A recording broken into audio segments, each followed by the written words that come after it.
Hamjambo na karibuni tena watazamaji wangu wa BM Daily Politics.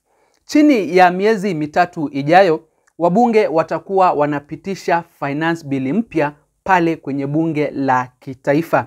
Na William Samoei Ruto asipochunga kile ambacho tulikishuhudia mwaka uliopita mwezi wa 6 wakati vijana wa Gen Z walikuwa wanaandamana kupinga mswada wa fedha wa kipindi kile, huenda tukakishuhudia tena huu mwaka.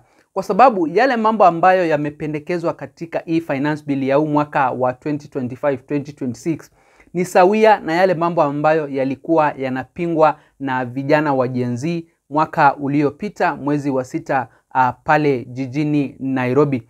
William Samoei Ruto sasa hivi ameanza kujiandaa vile ambavyo kampeni zitafanywa kuwahamasisha watu na kuwaelimisha wananchi waweze kukubali hii finance bill ya mwaka wa 2025-2026.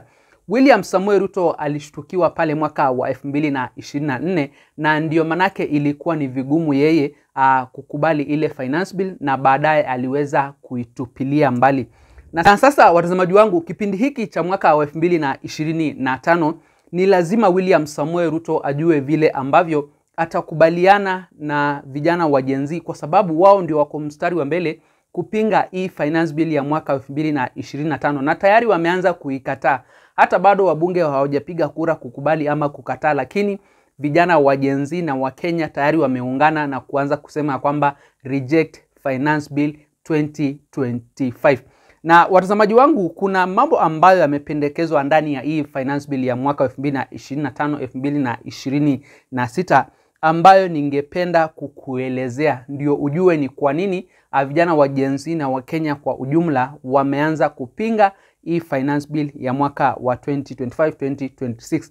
Lakini watazamaji wangu, kabla sijaendelea na kuwasomea haya mambo ambayo yako ndani ya hii finance bill, ningependa kuwaomba kama wewe mtazamaji ndio mara yako ya kwanza kujiunga nami hapa BM Daily Politics, uweze kusubscribe na pia uweze kulike, kushare na comment, ndiposa ujumbe ama hizo habari zetu ziweze kuwa recommended kwa watazamaji wengi zaidi. Baada ya serikali kuona finance bill ya mwaka wa 2024 vijana wa Gen Z waliweza kuikataa na William Samoei Ruto hata mwenyewe kuitupilia mbali, sasa mwaka huu wamekuja na finance bill, na nitakusomea tu vipengee kadhaa ambavyo viko ndani ya hii finance bill ya mwaka wa 2025-2026. Kitu cha kwanza, kuna newborn tax. Mtoto ambaye atakuwa anazaliwa hapa nchini Kenya ni lazima alipiwe ushuru. Hiyo ni kitu ambayo imependekezwa katika hii finance bill ya mwaka wa 2025. Diaspora remittance tax, VAT at 18%. VAT of all products, that is milk, bread and ugali. No exceptions and no zero ratings. Pay as you earn. Hii imeweza kupandishwa mpaka 37.7% for high income earners and 25% as the lowest rate. Mazingira tax are similar to e-levy on all goods. Fuel levy increased by 10 shillings per liter. Mobile levies on all pay bills and till numbers at a rate of 1% of the amount paid. Agriculture tax rate of 5% on farmers' sales of tea, coffee and avocado. Land rates payable on all land, whether household or freehold. Idle land tax at 10% of the land's value. Internet access levy 15% of bundle purchases. Unaona watazamaji wangu, kuna mambo ambayo yameweza kujirudia, mambo ambayo tuliyakataa mwaka uliopita yameletwa tena katika hii finance bill ya huu mwaka.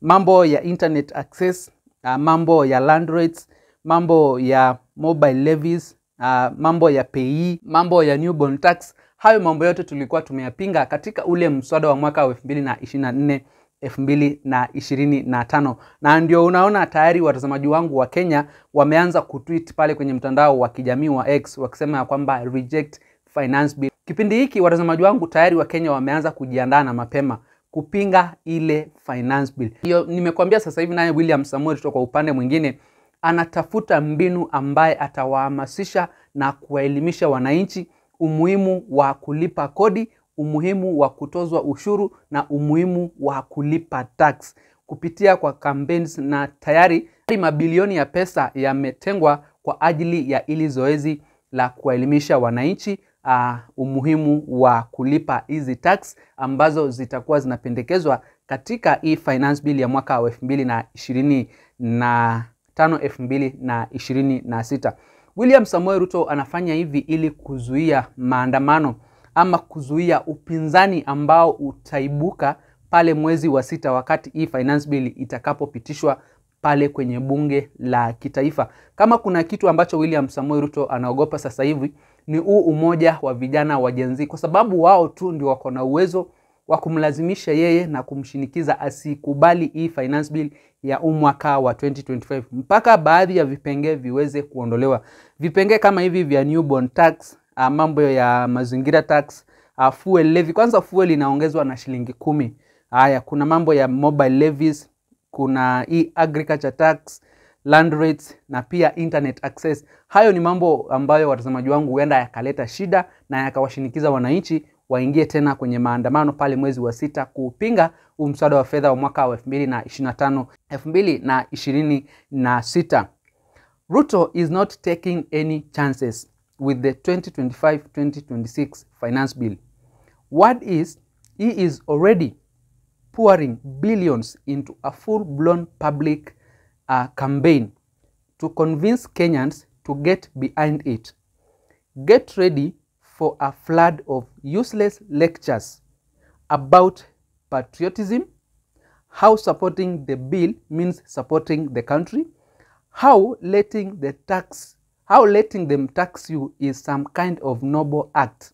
You will see everywhere flashy graphics, trending hashtags, all pushed by the usual government loud speakers. Kwa hivyo watazamaji wangu, sasa hivi William Samoei Ruto atakuwa na kibarua kigumu sana kuwa convince wananchi, vijana wa Gen Z, wazee kwa vijana, wamama wote, vile ambavyo watakubali hii finance bill ambayo inakuja ya mwezi wa 6.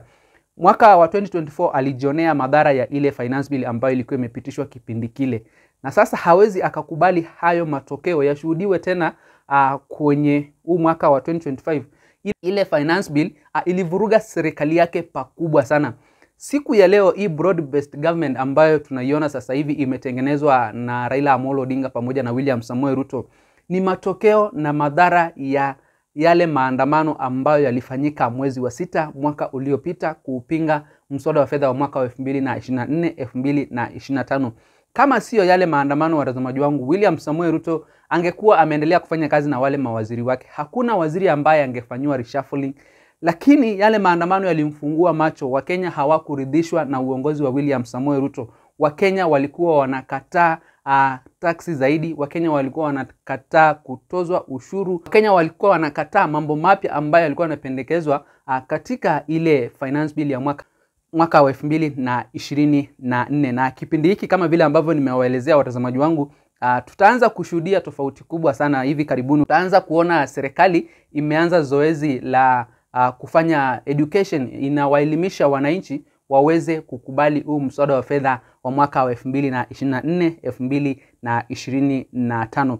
Lakini watazamaji wangu, hii yote itakuwa ni kazi bure, kwa sababu chochote ambacho sasa hivi kinafanywa na William Samoei Ruto kumfanya mwananchi wa kawaida aendelee kuteseka, kumfanya mwananchi wa kawaida aendelee kutozwa ushuru zaidi, hicho kitu wananchi hawawezi wakakikubali. Na ndio maana yake nimekwambia wananchi wameanza #reject finance bill 2025. Nimekuelezea chini ya miezi 3 ijayo hivi tutakuwa tunashuhudia ile finance bill ambayo itapitishwa pale kwenye bunge la kitaifa.